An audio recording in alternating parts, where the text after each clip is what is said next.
नमस्कार, मैं रविश कुमार। भारत में एक प्रजाति है जिसे आप किस्म या वैरायटी भी बोलते ही हैं। आम बोलचाल की भाषा में जंतु कहना भी अनुचित नहीं होगा। मैं इस प्रजाति की बात नहीं कर रहा जिनके साथ इन दिनों बहुत बुरा बर्ताव होता है। इसकी शुरुआत दिल्ली से ही हुई थी। बंदरों को भगाने का फोर्स्ड माइग्रेशन, बलात् माइग्रेशन दिल्ली की देन है और अब इसे हिमाचल और उत्तराखंड के लोग भुगत रहे हैं। इस प्रजाति के साथ कितना अत्याचार हुआ है, हो रहा है, इस पर किसी का दिल नहीं पिघलता है। लेकिन इसी तरह की दिखने वाली प्रजाति एप या प्राइमेट से बनते बिगड़ते आज के मनुष्य यहां तक पहुंचे हैं। पहले 4 पांव पर चलने वाला इन दिनों 2 पांव पर चलता है। इसे वैज्ञानिक तरीके से डार्विन ने ही समझाया कि क्यों होता है। चार्ल्स डार्विन 1809 में पैदा हुए। डार्विन ने नेचुरल सिलेक्शन से मानव और अन्य प्रजातियों की विकास यात्रा के बारे में समझाया। नेचुरल सिलेक्शन केवल जीव विज्ञान ही नहीं, हमारे रोजमर्रा के काम में भी आधुनिक नजरिया का दरवाजा बन गया है। आज भी नेचुरल सिलेक्शन हो रहा है, मगर कुछ लोग जबरन सिलेक्शन भी करवा रहे हैं। कोचिंग के जरिए अधिकारी बनवा रहे हैं, रगड़ रगड़ के उन्हें योग्य बना रहे हैं। इस पोस्टर में सिलेक्शन क्रांति लिखा है। फ्रांस और रूस की क्रांति के बाद पटना में सिलेक्शन क्रांति हो रही है, मगर 10वीं की विज्ञान की किताब से डार्विन के इस सिद्धांत को हटा दिया गया है। हम एक ऐसे ही समय में रह रहे हैं जहां वैज्ञानिक चेतना और गोबर चेतना में कौन श्रेष्ठ है, इसका फैसला करने की हिम्मत तो मैं नहीं कर सकता। बात हिम्मत की नहीं है, टाइम खराब होता है। अब मैं एक ऐसे प्रजाति की खोज के बारे में बताने जा रहा हूं जिसके बारे में चार्ल्स डार्विन को भी पता नहीं था। मुझे भी संयोग से ही पता चल गया। यह वो प्रजाति है जो स्कूल और कॉलेज के कोर्स कमेटियों में पाई जाती है। इन दिनों इसका मुख्य काम है पश्चिम की सभ्यता को पछाड़कर भारत की सभ्यता की सर्वोच्चता और उसके गौरव को स्थापित करना। इनके हिसाब से विज्ञान की हर दूसरी तीसरी चीज जिसे आप जानते हैं, चाहे प्लास्टिक सर्जरी हो या हवाई जहाज या टीवी, ये सब हमने उस अतीत में हासिल कर लिया था, बस उसका जीवाश्म नहीं मिलता है। मुझे इस बहस में भी नहीं पड़ना है। भारत की अपनी उपलब्धियां कम शानदार नहीं हैं, मगर उन्हें लेकर पश्चिम से कुंठा पाल लेने का तुक भी नहीं। तब जब हर साल लाखों लोग इस देश को छोड़ देते हैं, दूसरे देश की नागरिकता ले लेते हैं। मैं जिस प्रजाति की बात कर रहा हूं उसका मेन काम है गर्व करना और करवाना। भारत में गर्व के नाम पर कुंठा वितरण के इस राजनीतिक कार्यक्रम के 100 साल होने जा रहे हैं। अपने राजनीतिक मकसद के लिए इन लोगों ने भारत की सभ्यता के गौरव का ऐसा दोहन किया है कि आदमी भूल गया है कि किस पर गर्व करना है और किस पे नहीं। एक पे गर्व कर उठता है, दूसरा गर्व सामने आ जाता है। ये लोग हमेशा गर्व की मुद्रा में रहते हैं, मगर काम ऐसा करते हैं कि आपको गर्व से ही ऊब हो जाए, बोरियत हो जाए। इन कोर्स कमेटियों में आप जाएंगे तो पता चलेगा कि पश्चिम की सभ्यता से भारत की सभ्यता के बीच जंग छिड़ी हुई है। जिस हॉल में इन मुद्दों पर सेमिनार होता है, उस हॉल में सारी चीजें पश्चिम की तकनीक की होती हैं। हाफ पैंट से लेकर अब फुल पैंट भी, कार से लेकर माइक और सेलफोन भी। इनके काम के केंद्र में धर्म होता है, मगर अधर्म की रक्षा में जान तक दे देते हैं। इस प्रजाति को नहीं खोज पाने के कारण मैं मानता हूं कि चार्ल्स डार्विन भले ही 30 मार खां होंगे, मगर दूरदर्शी नहीं कहे जा सकते हैं। इस प्रजाति ने 10वीं की कक्षा से डार्विन की थ्योरी को निकलवा कर बहुत बड़ी लड़ाई जीत ली है। हमने शुरुआत में बंदरों की तस्वीर दिखाई। अमेरिका में एक ट्रायल चला जिसे जॉन स्कोप्स मंकी ट्रायल के नाम से जाना जाता है। 20वीं सदी का बहुचर्चित मुकदमा था। जिस कोर्ट में सुनवाई हो रही थी, वहां 1000 लोग जमा हो जाते थे और 100 से अधिक रिपोर्टर। इतनी भीड़ होती थी कि गर्मी के कारण कोर्ट के बाहर सुनवाई करनी पड़ी। हर अखबार की यह लीड खबर हुआ करती थी। मार्च 1925 में अमेरिका के टेनेसी प्रांत ने कानून पास कर दिया कि किसी भी कक्षा में डार्विन की इवोल्यूशन थ्योरी को नहीं पढ़ाया जाएगा। ऐसी कोई भी थ्योरी नहीं पढ़ाई जाएगी जो बाइबिल में दर्ज इंसान की उत्पत्ति की मान्यता को चुनौती दे दे। अमेरिकी सिविल लिबर्टी यूनियन ने भी ऐलान कर दिया कि जिसे भी इस कानून के तहत सजा मिलेगी, उसका मुकदमा ACLU की तरफ से लड़ा जाएगा। 24 साल के शिक्षक स्कोप्स ने पढ़ाने का फैसला कर लिया और उन्हें गिरफ्तार कर लिया गया। ACLU ने कहा कि टेनेसी कानून संविधान विरोधी है, क्योंकि सार्वजनिक संस्थाओं में इसने बाइबिल को ही सत्य का मानक बना दिया है। मन की बात का 100 एपिसोड हो गया तो उसका जश्न इस तरह से मनाया गया जैसे इतिहास रच दिया गया हो। हम जिस स्कोप्स मंकी ट्रायल की बात कर रहे हैं उसका रेडियो पर सीधा प्रसारण हुआ करता था और यह अपने आप में एक इतिहास है। स्कोप्स मंकी ट्रायल को सीधा प्रसारण होने वाला पहला मुकदमा कहा जाता है। राज्य की तरफ से वकील थे विलियम जेनिंग्स ब्रायन, जो 3 बार अमेरिका के राष्ट्रपति का चुनाव लड़ चुके थे, और स्कोप्स की तरफ से क्लैरेंस डैरो दलील दे रहे थे।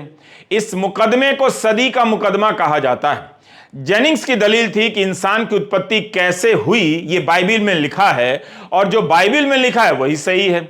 इस बात को लेकर कोर्ट में इतनी बहस हो गई कि बात कानून की धारा से निकलकर जनता की अदालत और आस्था की दुकानों में पहुंच गई।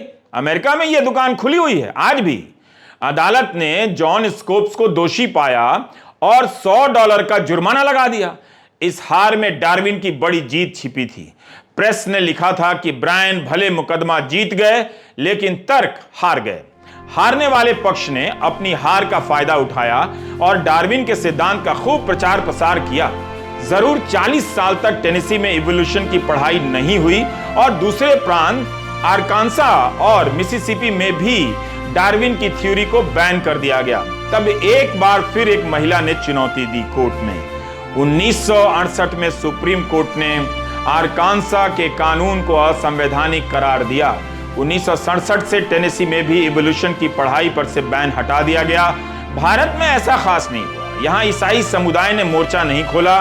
अमेरिका जो मूर्खता 1920 में कर रहा था वो हम 2023 में कर रहे हैं। दुख की बात है कि इसमें भी हम पश्चिम से 100 साल से ज्यादा पीछे रह गए। डार्विन को पता था कि उनकी इस बात को धर्म और कर्मकांड में यकीन रखने वाले कभी नहीं स्वीकार करेंगे, इसलिए वे अपनी थ्योरी को छोटे से वैज्ञानिकों के समूह में घुमाते रहे और जनता के व्यापक समूह के लिए प्रकाशित करने में उन्हें 20 साल लग गए। इंग्लैंड से पूरे यूरोप और अमेरिका तक में उनकी थ्योरी को लेकर धर्मावलंबियों और वैज्ञानिक चेतना वालों के बीच बहस छिड़ जाती है। अमेरिका में तो अब भी बहस हो जाती है। 21वीं सदी के कई राष्ट्रपति चुनावों में डार्विन का मुद्दा छा गया था। उधर भारत में 2018 में ही इसे हटाने के लिए तब के मानव संसाधन राज्य मंत्री सत्यपाल सिंह ने बयान दिया था। बीजेपी के सांसद सत्यपाल सिंह ने यहां तक कह दिया कि डार्विन का सिद्धांत वैज्ञानिक तरीके से गलत था। उसका कोई वैज्ञानिक आधार नहीं था क्योंकि हमारे पूर्वजों ने कभी भी बंदर को आदमी बनते नहीं देखा। देखा होता तो किसी ने बोला होता, किसी ने लिखा होता। हमने जो किताबें पढ़ी हैं उसमें कहीं नहीं लिखा है कि हमारे पूर्वजों ने इसका जिक्र किया है। जब से धरती पर आदमी देखा गया है वो आदमी ही था। डार्विन की थ्योरी को कोर्स से हटा देना चाहिए, सत्यपाल सिंह ने कहा था। अब इनके पूर्वजों ने नहीं देखा और देखा तो इन्हें नहीं बोला। इस आधार पर डार्विन की थ्योरी को चुनौती दे रहे थे। ऐसे लोगों को लेकर अगर भारत अब विश्व गुरु नहीं बनेगा तो कब बनेगा? किसी ने नहीं देखा। बात में तो बहुत दम है सत्यपाल सिंह जी की बात में। एक बार प्रधानमंत्री नरेंद्र मोदी ने मुंबई में डॉक्टरों की एक सभा को संबोधित करते हुए कह दिया कि गणेश जी के सर पर हाथी का सर लगाने वाला कोई सर्जन रहा होगा जिसने प्लास्टिक सर्जरी की शुरुआत की होगी। यह भी बताया कि महाभारत में कर्ण का मां की कोख के बाहर पैदा होना बताता है कि उस समय जेनेटिक साइंस की जानकारी रही होगी। सोचिए, सालों साल पढ़ाई करके डॉक्टर बने उन श्रोताओं को यह सब जानकर कितनी प्रेरणा मिल गई होगी। प्रधानमंत्री ने तब कहा था कि हम ऐसा देश हैं जिसके पास ये सब उपलब्धियां थीं और हमें जरूरत है कि इन्हें वापस हासिल करें। अब उनके नेतृत्व में चल रही सरकार ने डार्विन को हटाकर जो काम किया है वो भी कम बड़ी उपलब्धि नहीं है। इस जीत पर अगर आप गर्व नहीं कर रहे हैं तो बेसिक प्रॉब्लम है। मेरा कहना है कि जब इस देश में विज्ञान पढ़े बिना ही वैज्ञानिक बना जा सकता है, एंटायर पॉलिटिकल साइंस पढ़ लिया जा सकता है, तो विज्ञान की पढ़ाई होनी ही क्यों चाहिए? है कि नहीं? कमाल की बात। पिछले 9 साल में हमने यही तो हासिल किया है।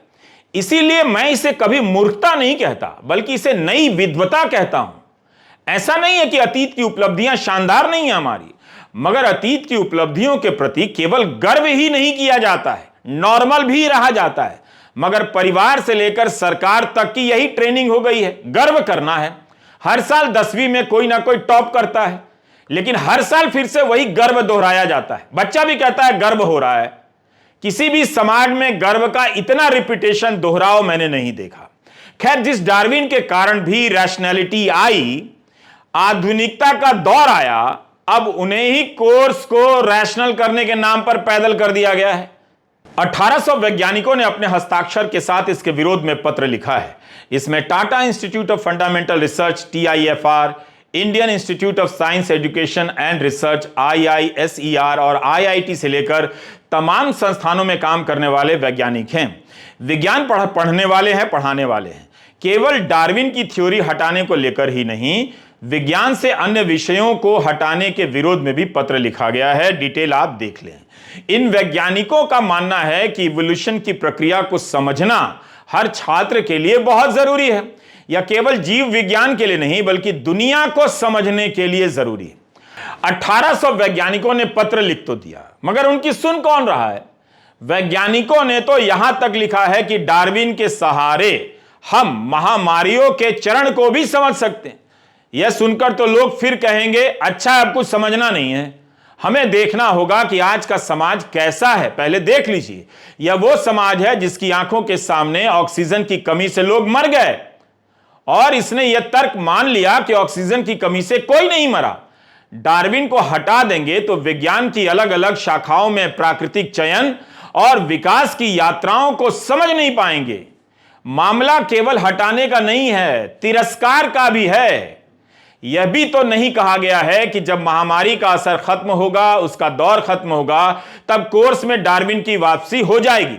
1800 वैज्ञानिक विरोध कर रहे हैं कि डार्विन को कोर्स से हटाना गलत है, मगर इसरो, जिसे हम वैज्ञानिकों की संस्था ही मानते हैं, उसके ट्विटर हैंडल पर 2 ट्वीट ऐसे दिखे जिसे आप डार्विन के हिसाब से अंदाजा लगा सकते हैं कि आगे चलकर इसरो का इवोल्यूशन किस रूप में होने वाला है। अभी इसरो ने अपने ट्विटर हैंडल से मुद्रा लोन का प्रचार किया, मुद्रा लोन के फायदे गिनाए। इसरो ने मन की बात के 100वें एपिसोड के ट्वीट को रीट्वीट भी किया है।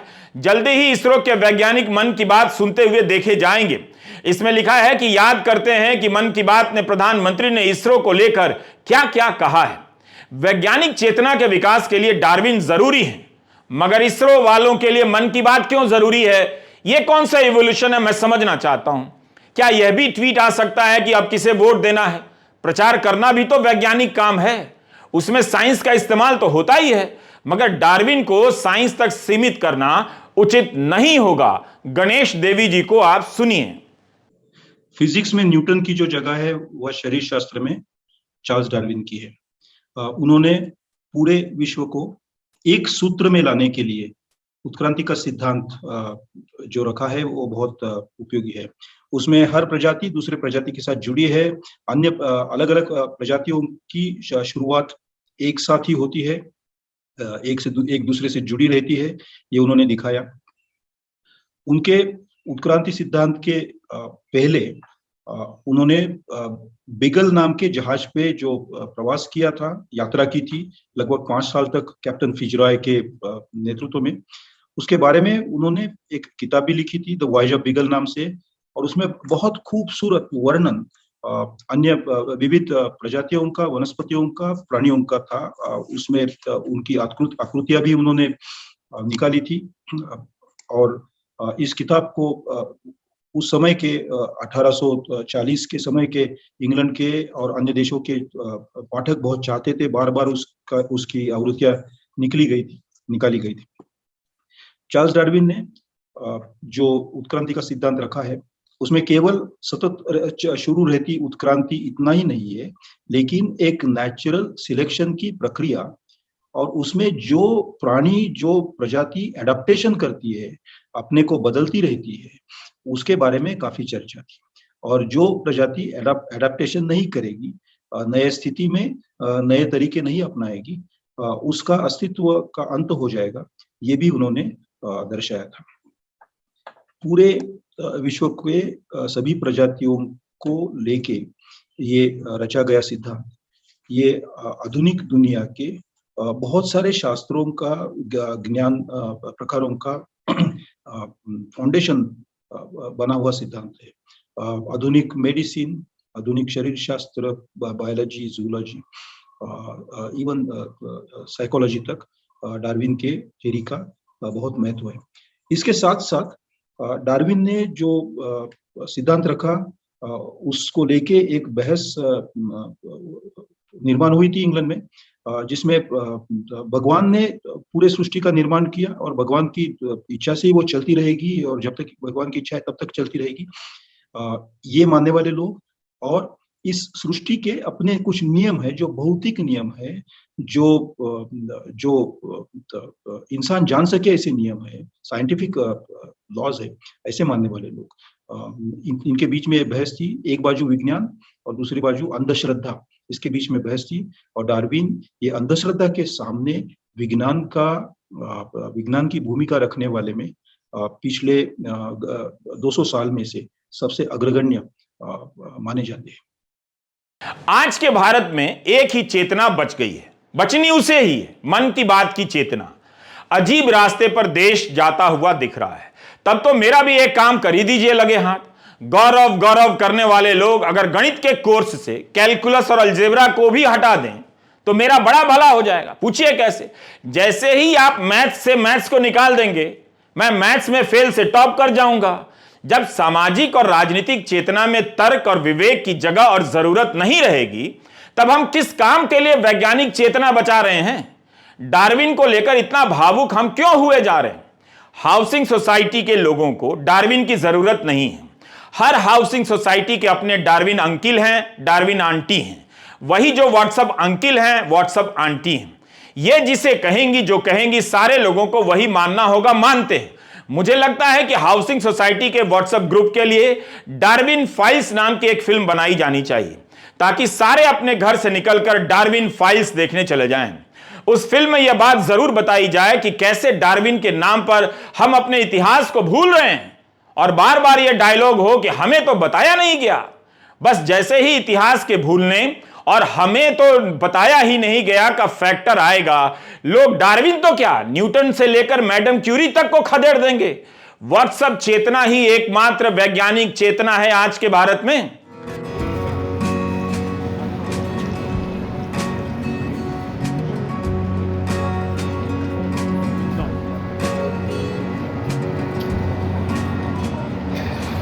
दुनिया कहां जा रही है, इसका एक उदाहरण देना चाहता हूं। ये पेरिस का गादे नॉर्थ स्टेशन है। 2005 में जब यहाँ पेरिस क्लाइमेट समिट हुआ, तब उस अवसर पर मेट्रो स्टेशन की दीवारों पर समीकरण बना दिए गए। इन समीकरणों के जरिए क्लाइमेट चेंज के बारे में अनुमान लगाया जाता है।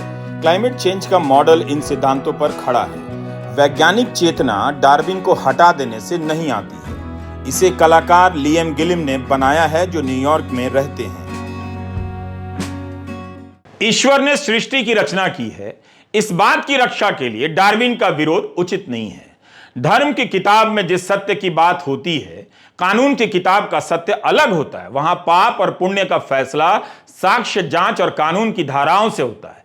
धर्म की किताबों में बातें अंतिम तौर पर कह दी जाती हैं। इसके बाद भी विज्ञान के सहारे मानव समाज ने अपनी यहां तक की यात्रा तय की है। विज्ञान का ही रोल है। धार्मिक लोगों को डार्विन से नहीं डरना चाहिए। ध्यान से सुनिए, धार्मिक लोगों को डार्विन से नहीं डरना चाहिए। खासकर भारत में यहां बहुत से ऐसे लोग मिल जाएंगे जो साइंस में पारंगत होते हैं, मगर ठीक ठाक कर्म कांडों में भी डूबे रहते हैं। ऐसे लोगों के वैज्ञानिक हो जाने से विज्ञान को भले खतरा हो सकता है, मगर धर्म को कभी खतरा नहीं होगा, क्योंकि विज्ञान वाला भी धर्म के नाम पर राष्ट्र बनाने के प्रोजेक्ट में लग गया है। खुद की तारीफ नहीं करनी चाहिए, लेकिन यह मेरी एक ओरिजिनल थ्योरी है, थ्योरी ऑफ डी इवोल्यूशन। बताइएगा नहीं डार्विन को। 1859 में चार्ल्स डार्विन की किताब on the origin of species छपी तो हंगामा मच गया। यह किताब बेस्ट सेलर हो गई। जिनका विज्ञान से लेना देना नहीं था, वे भी इस किताब को पढ़ने लगे और बहस करने लगे। इसे किताब ने यूरोप के समाज में हलचल पैदा कर दी। इस हलचल का भी इतिहास है और पढ़ा जाना चाहिए उस समय के दौर को। इस किताब के आने तक यही माना जाता था कि यह सृष्टि और यहां मौजूद जीव जंतु सब ईश्वर की रचना है। धार्मिक नेताओं ने तुरंत डार्विन को रिजेक्ट कर दिया। डार्विन ने समझाया कि जीव जंतु अपने आप में पहले से कुछ अलग होता है। कुछ लुप्त हो जाते हैं, कुछ बच जाते हैं।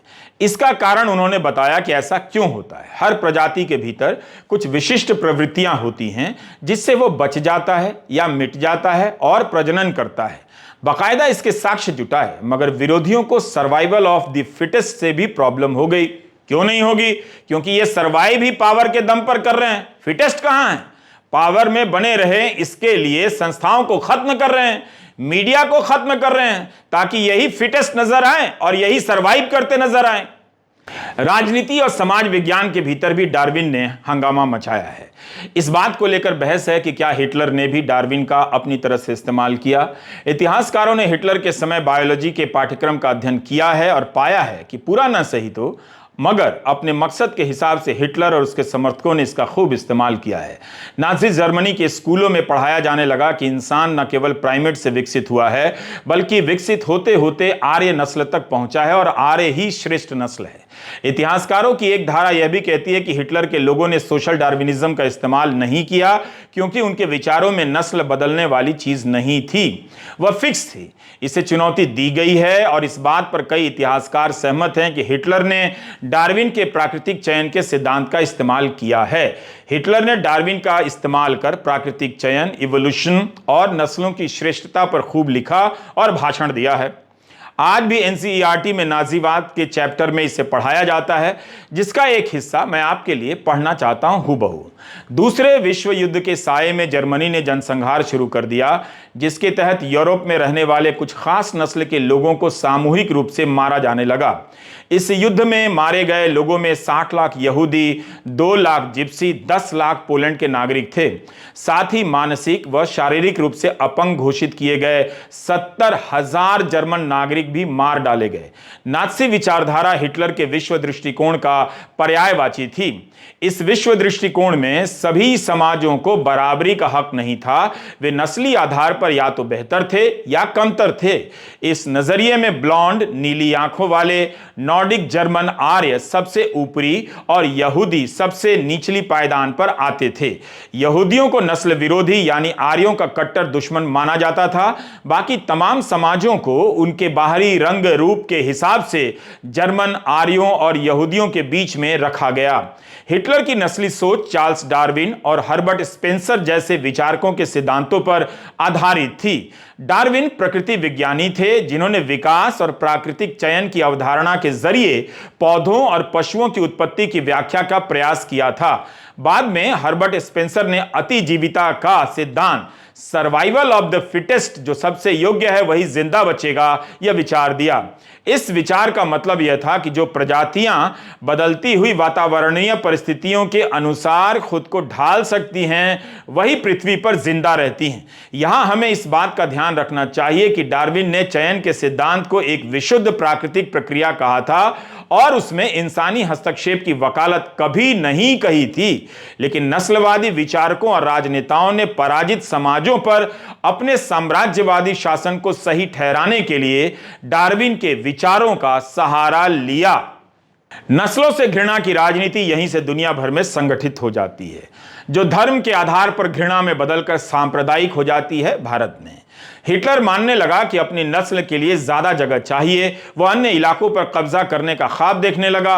पूरब में हिटलर जर्मन सीमाओं को और फैलाना चाहता था ताकि सारे जर्मनों को भौगोलिक दृष्टि से एक ही जगह इकट्ठा किया जा सके। पोलैंड इस धारणा की पहली प्रयोगशाला बन गया। आगे की कहानी बहुत लंबी है, आप किताबें पढ़िए। मुझसे कुछ चूक हुई होगी तो उसे और बेहतर तरीके से समझने के लिए डार्विन के बारे में काफी कुछ लिखा है, उसे आप पढ़िए। मेरी राय में इस सिद्धांत को पढ़ाना बहुत जरूरी है। भारत में केवल इन्हीं बातों को लेकर चिंता नहीं जताई जा रही है। चिंता इस बात को लेकर भी है कि उन धार्मिक टेक्स्ट को हूबहू परोसा जा रहा है जो 4 वर्णों की वकालत करते हैं, कर्मकांडों की वकालत करते हैं। डार्विन को हटाना रूढ़िवादी सोच को मजबूती देगा, तार्किकता पर असर पड़ेगा। समाज की हालत ऐसी हो जाएगी कि मन की बात सुनने के लिए लोग कुर्सी लगाकर बैठेंगे और सुनते हुए का फोटो खिंचवाएंगे। मेरे भाव विश्व का अटूट अंग बन गया। इन तस्वीरों को देखते हुए आप डार्विन के बारे में सोच सकते हैं, जिन्होंने हमें इस बारे में सोचना सिखाया कि हम कौन हैं, कहां से आए हैं और क्यों हैं। धर्म के अलग वैज्ञानिक आधार पर जवाब दिया गया कि जीवों का विकास प्राकृतिक चयन के द्वारा ही होता है। डार्विन ने बताया कि एक ही प्रजाति के अलग अलग सदस्यों के बीच थोड़ा बहुत अंतर होता ही है, मगर मन की बात सुन रहे लोगों के बीच क्या थोड़ा बहुत भी अंतर है या सब राजनीतिक चेतना में एक जैसे हो गए हैं? यह सवाल डार्विन से ही पूछना होगा, जो ना दुनिया में हैं और ना 10वीं के कोर्स में। वहां थे मगर वहां से हटा दिए गए हैं। डार्विन उन लोगों में से थे जिन्होंने कहा कि पूछो कि क्यों हो रहा है, पूछो कि इस मन की बात में ऐसा क्या है कि इस तरह का आयोजन किया जा रहा है, कितना वक्त और सरकारी संसाधन बर्बाद किया गया, पूछो तो सही। नहीं पूछ सकते तो चुपचाप आप आराम से मन की बात सुन सकते हैं। कोर्स बदलने वाले प्रजातियों का कमाल कम नहीं है, वे एक ही झटके में इतिहास भी बदल देते। हम तो उनकी केवल इसी क्षमता के बारे में जानते थे कि इतिहास बदलते हैं, लेकिन अब पता चला कि वे एक झटके में विज्ञान, जीव विज्ञान सब बदल देते हैं। जब कोई इतना बदलने पर आ ही जाए तो क्या मुगल, क्या डार्विन। इसी दिन के लिए करोड़ों लोग अपनी कुंठा को ढो रहे थे कितने वर्षों से। सांप्रदायिक सोच बहुत बड़ी कुर्बानी मांगती है। अगर मिडिल क्लास ये सोच रहा था कि मुगल को हटाने से क्या, उसका बच्चा तो साइंस पढ़ ही रहा है, तो अब वहां से भी हटना शुरू हो गया है। नमस्कार, मैं रविश कुमार।